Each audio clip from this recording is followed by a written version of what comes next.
Como una mujer del siglo XVIII enfrentándose a prejuicios, pobreza y tragedias personales, logró escribir la obra que cambió para siempre la lucha por los derechos de las mujeres. En el siglo XVIII el mundo era un lugar profundamente desigual. Las mujeres eran consideradas inferiores, relegadas al hogar y privadas de educación formal. Era un tiempo en el que soñar con igualdad era visto como una amenaza para el orden establecido. Mary Wollstonecraft nació el 27 de abril de 1759 en Londres, en el seno de una familia marcada por la pobreza y la violencia doméstica. Su padre era abusivo y su infancia estuvo llena de adversidades que dejaron cicatrices profundas. A pesar de las limitaciones de su entorno, Mary Wollstonecraft, durante su adolescencia entre los 13 y 19 años, desarrolló una sed insaciable por aprender, desafiando las expectativas de su tiempo. Fue a través de su amistad con Fanny Blood que Mary comenzó a imaginar un mundo diferente para las mujeres, uno donde la educación y la independencia fueran posibles. La muerte de Fanny, quien falleció a los 19 años, ocurrió cuando Mary Wollstonecraft tenía 22 años. Este trágico evento fue devastador para Mary, pero también se convirtió en un catalizador para su activismo. Con el deseo de mejorar la vida de otras mujeres, Mary se convirtió en institutriz y más tarde fundó una escuela para niñas. Fue allí donde comenzó a escribir sobre la importancia de la educación femenina. Su pluma se convirtió en su arma más poderosa. A los 33 años, Mary Wollstonecraft, a través de sus escritos, comenzó a cuestionar las normas que mantenían a las mujeres en la ignorancia. En 1792, Mary Wollstonecraft escribió su obra más famosa, Vindicación de los derechos de la mujer. En ese momento tenía 33 años.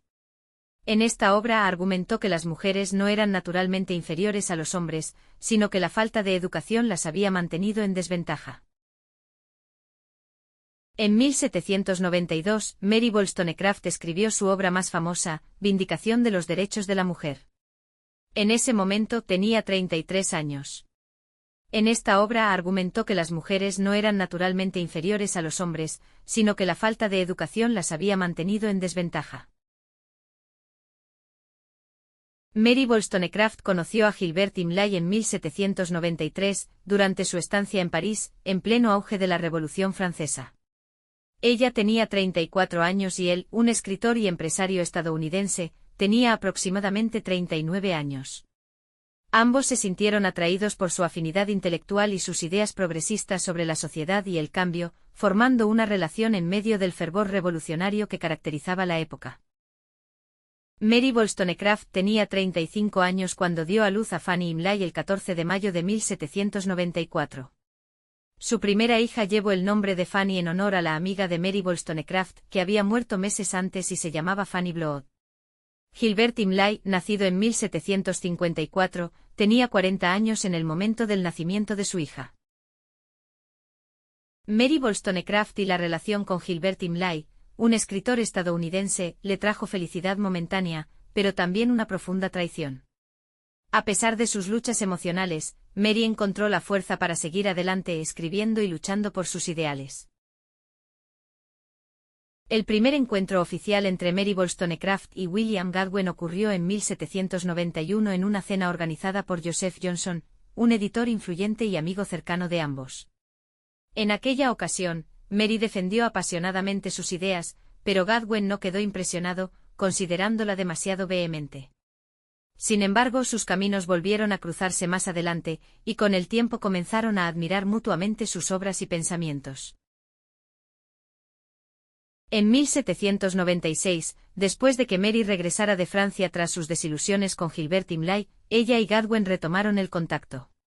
Durante este tiempo se desarrolló una relación más cercana, basada en el respeto intelectual y una comprensión mutua. Ambos compartían ideas radicales sobre política, sociedad y la libertad individual, lo que los unió profundamente.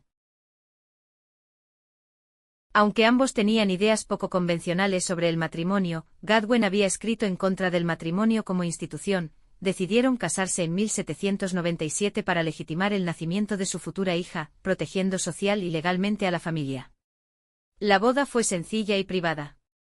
No obstante, al casarse ambos enfrentaron críticas de sus contemporáneos, ya que Mary tenía una hija ilegítima, Fanny Imlay, y Godwin era conocido por su oposición pública al matrimonio. La relación entre Mary y Godwin fue, sobre todo, una unión intelectual. Pasaban horas discutiendo filosofía, literatura y política. Aunque mantenían cierta independencia personal, se apoyaban mutuamente en sus proyectos literarios. El matrimonio duró poco debido a la trágica muerte de Mary tras el nacimiento de su hija, Mary Shelley, el 10 de septiembre de 1797. A pesar del dolor, Godwin siempre la consideró una de las personas más importantes en su vida y escribió un emotivo tributo en sus memorias de la autora de Vindicación de los Derechos de la Mujer, donde elogió su genio y valentía. Mary murió en 1797 a los 38 años, debido a complicaciones en el parto de su segunda hija llamada Mary Shelley. Aunque su vida fue breve, su impacto fue profundo y duradero. Hoy Mary Wollstonecraft es recordada como la madre del feminismo moderno, una voz valiente que desafió su tiempo para abrir camino a las generaciones futuras. A lo largo de los siglos XIX y XX, sus palabras se convirtieron en un faro de inspiración para millones de mujeres que, como ella, luchaban por su derecho a ser escuchadas y a tener un lugar igualitario en la sociedad. Sus ideas, que en su época fueron radicales y criticadas, se convirtieron con el tiempo en la base de muchas de las luchas feministas del siglo XX. Las marchas que vemos hoy son una extensión de su legado. A medida que las mujeres de diferentes partes del mundo se han levantado por sus derechos, sus palabras resuenan con fuerza, guiando a quienes continúan su batalla por la igualdad. Mary Wollstonecraft no solo cambió el curso de la historia de las mujeres, sino que también marcó el inicio de un movimiento global por la igualdad. Su valentía, su visión y su incansable lucha por los derechos humanos siguen inspirando a generaciones de mujeres, que continúan trabajando por un mundo en el que todos, sin importar su género, puedan gozar de las mismas oportunidades y derechos.